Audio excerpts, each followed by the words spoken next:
नमस्कार। क्योंकि आप लोग को बीच एक हम ड्राइंग का एक कंप्लीट क्वेश्चन ले रहे हैं, जैसा कि EDD first and EDD second दोनों लोग के बेस में ऐसा ही क्वेश्चन बनता है। एक बार ऐसे नोटिस करें, यहाँ पर पूरी तरह से ऐसे ही आपको दिखाएंगे, ठीक है। ए मता इधर देखो। तो सबसे पहले हम ध्यान देते हैं कि आपको बता दें कि एक क्वेश्चन ले रहे हैं। देखने में जैसे वीडियो का जो पिक्चर होगा वो सही नहीं आ रहा होगा, लेकिन फिर भी जो हम बोलते हैं उसको ध्यानपूर्वक सुनने का प्रयास करिएगा। वीडियो लास्ट तक देखिएगा, थोड़ा लंबा वीडियो जरूर जाएगा, तो 1.5 करके देखिए, लेकिन देखिए ताकि आपको ये कंप्लीट पता चले कि कैसे हमें पूरी एक कंप्लीट क्वेश्चन करना होगा। इसमें 6 स्टेप में एक क्वेश्चन को करना होगा। यदि वो 100 नंबर का क्वेश्चन पूछता है आपको, तो ये क्वेश्चन आपका 20 नंबर का आएगा। यदि 50 नंबर पूछता है तो ये क्वेश्चन आपका 10 नंबर का होगा, ठीक है। इतना समझ में आया।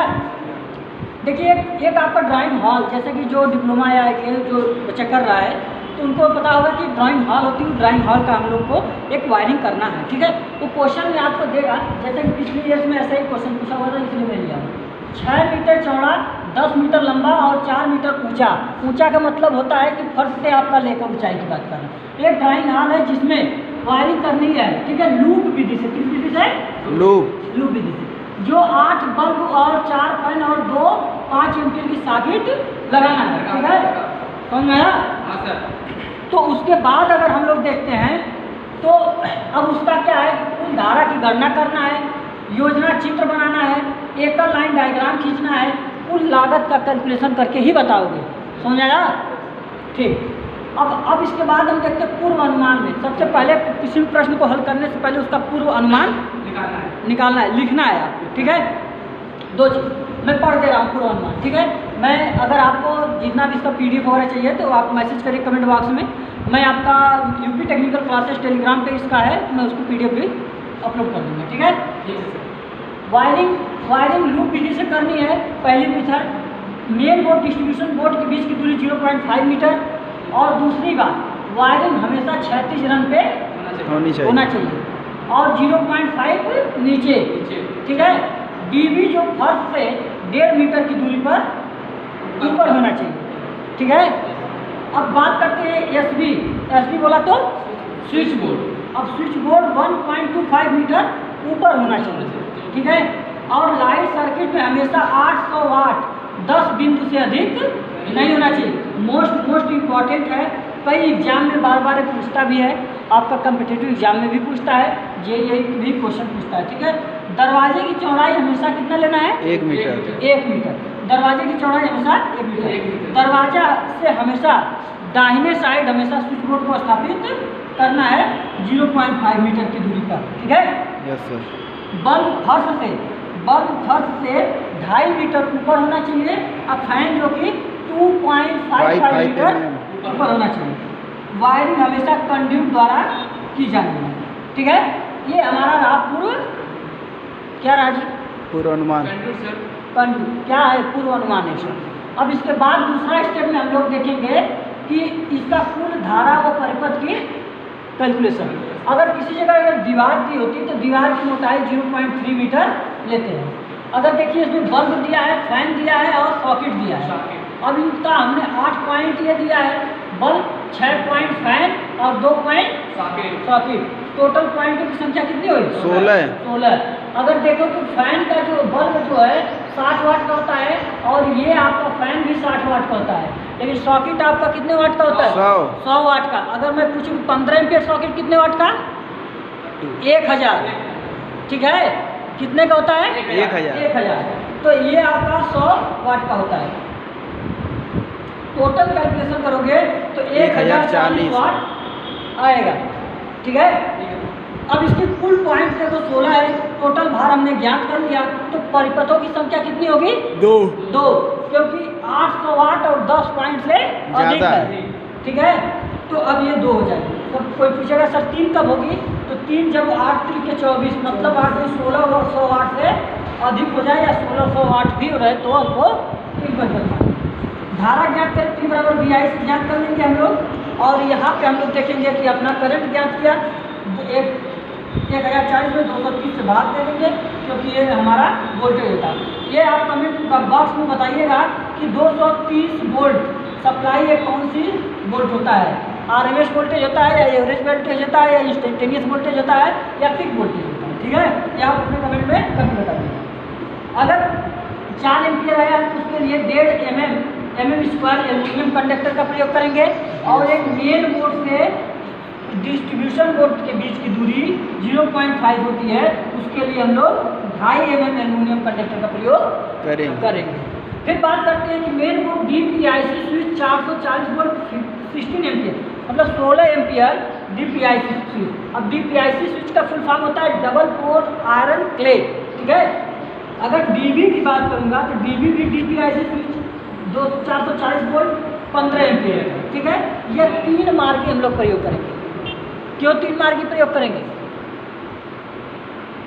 क्योंकि 2 परिपथ है, जाएगा भविष्य में कोई एक बढ़ जाएगा, बच्चा चाहोगा उसके लिए कूलर फ्री लगवाओगे ना। Yes sir. शादी हो जाए कराओगे कि नहीं कराओगे, उसकी वजह से। ठीक है, तो यहाँ से हम लोग एक 3 मार्ग ले लेंगे। चलिए आगे देखिए, तीसरी पॉइंट हम लोग योजना चित्र पर ध्यान देंगे। किस पे? योजना चित्र। और ये योजना चित्र जब बनाएंगे तो ये हमारा है, ये 10 मीटर लंबा है, ध्यानपूर्वक देखिएगा। 6 मीटर क्या है, चौड़ा है और 4 मीटर तो ऊंचा है। ठीक है, उसको छोड़ देते हैं। अब देखिए यहाँ एक दरवाजा है, दरवाजा का मीटर 1 मीटर, 1.5 मीटर को छोड़ के हमने क्या बैठाया है, DB। और DB से एक परिपथ लेकर गया है यहाँ पे SB1 से, और दूसरा परिपथ लेकर गया है SB1 पे, और 2 पे हम लोग पहला। ठीक, तो अब यहाँ से जब बल्ब लगाएंगे तो इसमें हम लोग 1 बल्ब, 2 बल्ब, 3 बल्ब और 4 बल्ब हम पहले से लगा लेते हैं, ताकि वीडियो जो कम में मतलब आप लोगों को समझाने का प्रयास करेंगे। तो इसकी दूरी देखिए, पहला 2 metre, 1 metre, 1 metre, 1 metre, 1 metre, 1 metre और 1 मीटर, और इधर हमने 2 मीटर। तो अब ये 2 मीटर इधर, 2 मीटर इधर छोड़ दें, टोटल दूरी कितनी हो गई?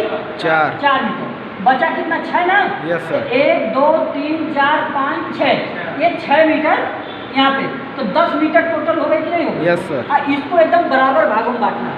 अब आपको कहेगा सर इधर तो 2 है, इधर तो 1 है, तो जीरो इतना, अगर 2 इधर है तो 2 उधर भी रहे, 1 इधर है तो 1 इधर भी रहे, मतलब इस तरीके से आपको बराबर रहना चाहिए। और सेम कंडीशन ऊपर वाला भी लगाया गया है, तो सेम भी। आई होप कि आपको ये चीज़ समझ में आ गया होगा। तो चलिए ये आपको इसी के बाद हम लोग लेकर चलते हैं सिंगल लाइन डायग्राम। तो सॉकेट तो हमने लगा रखा है, ये सॉकेट हम लोग आपको, ये आपकी सॉकेट लगा। ठीक है, अब एक बात करते हैं सिंगल लाइन डायग्राम, इसी को हमको दर्शाना है किसमें? Single line diagram. ध्यान देना सारी, आपकी बात मेहनत करना चाहिए। हाँ नहीं निकल जाएगा, जब तक आप इसको चार्ट पे प्रैक्टिस सेट नहीं करोगे तब तक नहीं, क्योंकि बैक इसमें लगता भी है, कोई मेहनत नहीं करता। हाँ देखिए, अब थोड़ा सा आप यहाँ देखिए, ये DB है, DB हमने स्थापित किया है कहाँ से? फर्स्ट से। अगर मैं बात करूँ कि ये आपका 2 चीज़ है, ठीक है, ध्यान दीजिएगा। इसकी चौड़ाई मैंने दिया है, ऊंचाई 4 मीटर। ये आपका क्या है? छत। ये आपका क्या है? फर्श। सारी निकल जाए, देखो इधर, ये 4 मीटर है। और ये आपका क्या है? 36 रन। ये 36 रन है। अब इस 36 रन की दूरी कितना है? 0.5 मीटर। तो ये 0.5 मीटर तो नीचे छोड़ना है ना। yes, तो यही 36 रन हमने कहाँ दिखाया है? यहाँ पे दिखाया है। इसी ये फर्श से DB डिस्ट्रीब्यूशन बोर्ड 1.5 मीटर की दूरी पे लगाया जाता है कि नहीं लगाया? yes, जैसा कि हमने पूर्व अनुमान में भी मान रखा है। बोलो माता। ठीक, अब ये देखिए कि अगर मैं 1.5 मीटर इसको मान दिया तो ये दूरी यहाँ से लटकाएंगे ना, तो ये दूरी अगर यहाँ से अगर 1.5 मीटर निकालोगे तो यहाँ से तो यहाँ दूरी टोटल 3.5 मीटर बची। Yes sir. और 3.5 मीटर से ऊपर 1.5 मीटर अगर काट दोगे तो बचेगा कितना? 2 ही मीटर ना। Yes sir. बोलो बचेगा ना। अब ये 2 मीटर हमने यहाँ से लगाया, तो ये 2 मीटर हमने लिख लिया। अगर मैं स्विच बोर्ड लगाऊंगा तो थोड़ा सा ऊपर, थोड़ा सा नीचे SB1, इसकी हाइट कितना? 1.25 मीटर। तो अब इसकी अगर दूरी देखा जाएगा तो ये कितना आ जाएगा? 2.75 मीटर। आप घटा के देख लीजिएगा, वही आएगा। हमने दोनों की हाइट इतना ही रख दिया है। आइए हम देखते हैं DB। अब DB से हमने ध्यान दिया था कि ये DB से दूरी देखेंगे तो 1.5 मीटर इधर, 2 मीटर इधर, तो टोटल दूरी कितना आया? 3.5। 3.5। अब ये देखिए हम 3.5 मीटर की दूरी पे हटकर यहाँ से 3.5 मीटर की दूरी गए हैं, तो हमने SB1 को क्या कर दिया है? स्थापित कर दिया गया है। बता समझ में आ रहा है? कहाँ से गाल पे हाथ रखते हो, टेंशन में बैठे हैं, एक्टिव होकर पढ़ो। फिर देखिए यहाँ SB1 से और SB2 के बीच की दूरी हमने 2 मीटर माना है कि नहीं माना? Yes sir. माने ना। अब उसी को SB1 से SB2 की दूरी अगर हम देखेंगे तो ये दूरी हमारे 2 मीटर हो जाएगी और 2 मीटर 3.5 मीटर है। ये 3.5 मीटर, तो टोटल दूरी तो 5.5 मीटर, तो यहाँ से 2 मीटर देखा, तो ये बोर्ड हमने स्थापित कर दिया। अब देखिए, अब ये देखिए सिंगल लाइन डायग्राम जब खींचेंगे तो क्या होगा, थोड़ा सा इसको मिटा देंगे, ठीक है। अब आपको कनेक्शन समझाएंगे। तो अब यही चीज़ देखिए, अगर जो ये डंडा हमने यहाँ पे ऐसे खींचा है, ये डंडा ना सोचिए, ये ऐसे इसको ऊपर उठाइए, ये जानिए छत है, उसी छत पर सेलिंग जो पॉइंट होती है, जो छत का ये ढलैया होती है, उसी पे बल्ब और फैन वगैरह लगा हुआ है, ठीक है। तो वही चीज़ हमने क्या किया, एक डंडा यहीं से स्विच बोर्ड से ऊपर उठा दिया, ठीक है। अब यही जब ऊपर उठाया है तो एक बल्ब यहाँ लगा, फैन लगा, ये बल्ब फैन ऐसे स्थापित कर दिया। अब यहाँ देखिए, अगर यहाँ से 2 वायर गया है तो ये एक फेज और एक न्यूट्रल आया होगा, फिर एक न्यूट्रल जाएगा ही जाएगा ऊपर कनेक्शन करने के लिए, एक न्यूट्रल जाएगा। अब वो न्यूट्रल, अब ये न्यूट्रल वापस नहीं है क्योंकि सर्किट यहीं पे कंप्लीट हो चुकी है, ठीक है। अब सबके लिए फेज देंगे तो 1 phase, 2 phase, 3 phase, 4 phase, 5 phase, 6 phase, 7 phase. अब ये 7 फेज लेकर जाएंगे तो 7 में यहाँ हुआ कि नहीं हुआ, तो टोटल पॉइंट यहाँ कितना वायर चला गया? 7 फेज और 2 न्यूट्रल, ये 10 वायर, कितना? 10 वायर। अच्छा ये न्यूट्रल गया, अब देखिए यहाँ पे 2 वायर, ठीक है, यहाँ 3 वायर, ये 4 वायर, 5 वायर, 6 वायर, 7 वायर है 8। कैसे 8 वायर? अच्छा मान लीजिए आपको समझ, जो लोग देख रहे होंगे इस वीडियो को उनको बाद में कंफ्यूजन भी हो सकता है, तो सबसे पहले हम बता दें कि यहाँ से आप यहाँ तक जाएंगे तो न्यूट्रल तो हमने काम कर दिया है, ठीक है, लेकिन फेज को जब भी देंगे तो स्विच बोर्ड से अलग अलग तार लेकर जाएंगे ना। तो जब अलग अलग तार लेकर जाएंगे तो पहले वाले जो तार तो सबसे पहले देंगे तो उसको फेज और न्यूट्रल वही तो मिलेगा, उसके वाले देंगे तो उसी रास्ता से होकर गुजरोगे ना। तो पाइप अगर लोगे, मैं कह रहा हूँ कि इसी पाइप में अगर मान लो आपको जाना है तो ये पाइप लगा है, ठीक है, अब यही बीच में लगा हुआ, तब इसी पाइप में ही सारा तार जाएगा। Yes sir. ऊपर वाला तार गया, इसमें 2 तो दिखा गया तुमको, इसमें जैसे तार लेकर गए तो 2 ही दिखा, लेकिन तो नीचे वाले के तार लेकर गए तो उसमें 3 बार देखेगा, क्योंकि ये ऊपर वाला भी तो गया है, वो भी तो रहेगा मेंशन। Yes sir. अब देखिए इसी प्रकार से इसी सेम कंडीशन इसमें भी है, तो यही दे दिया गया है, ठीक है। तो इसमें भी वही पोजीशन, लेकिन ये 2 वायर जब इसमें फेज निकल जाएगा तो ये यहाँ से लेकर हम लोग यहाँ आएंगे, समझ गए? Yes sir. अब देखिए, अब इसके बाद हम लोग देखते हैं कंड्यूट की कुल माप व तार की लंबाई। समझ में आ रहा है ना? बोलो। हाँ, अब देखिए, अब पहले हम क्रम संख्या लिखेंगे। अब जानेंगे ना भाई कि कितना हमने पाइप का माप किया, कितना यूज किया गया, उसी प्रकार से तो ज्ञात करेंगे कितना तार लगेगा घर में, तो उसी वजह से हम लोग तार देखेंगे।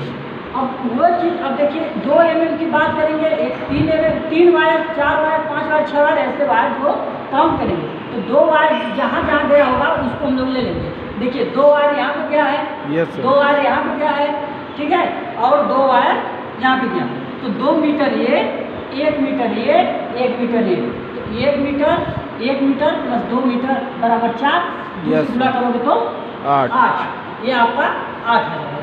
इसी तरीके से ये 3 वायर कहाँ गया है, तो 3 वायर यहाँ गया, और 3 वायर कहीं गया है? नहीं गया, तो यहाँ 3 वायर थे 2 मीटर। फिर देखिए 4 वायर, फिर 4 वायर की देखेंगे तो 1 मीटर, 3.5 मीटर, 2 मीटर, तो 3.5 मीटर ये 4 वायर गया है, और कहाँ 4 वायर? ये 4 वायर गया, ठीक है। तो यहाँ भी 4 वायर आपको, तो ये 4 ये 4 ये टोटल 7.5 ये मल्टीप्लाई। इसी तरीके से 5 वायर देखेंगे, इसी तरीके से 6 वायर देखेंगे, इसी तरीके से 7 वायर, इसी तरीके से 8 वायर, जहाँ जहाँ जितना रहेगा उसके मीटर को लिख कर हम लोग यहाँ पे कर देंगे, ठीक है।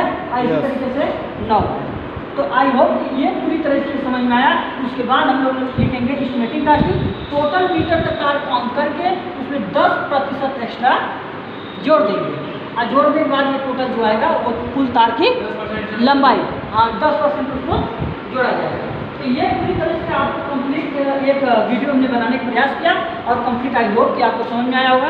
अपने दोस्तों के साथ जरूर शेयर करिएगा ताकि ऐसे ही वीडियो आपको दोबारा अगर एक क्वेश्चन आप एग्जाम देने जाएंगे तो ये आपके लिए बहुत ही हेल्पफुल होगा, इस बात को ध्यान रखिएगा। कुछ नहीं तो आप इसमें 4 से 3 4 5 जो भी बनाया है उसको आप बनाएंगे तो काफ़ी आपको नंबर कोई कटने वाला इसमें नहीं है। एस्टिमेटिंग कॉस्टिंग का कमेंट करिएगा, अगला नेक्स्ट वीडियो बनाएंगे तो उसमें आपको समझा दिएगा। चलिए, आपको ये वीडियो अच्छी लगी हुई है, चलिए धन्यवाद।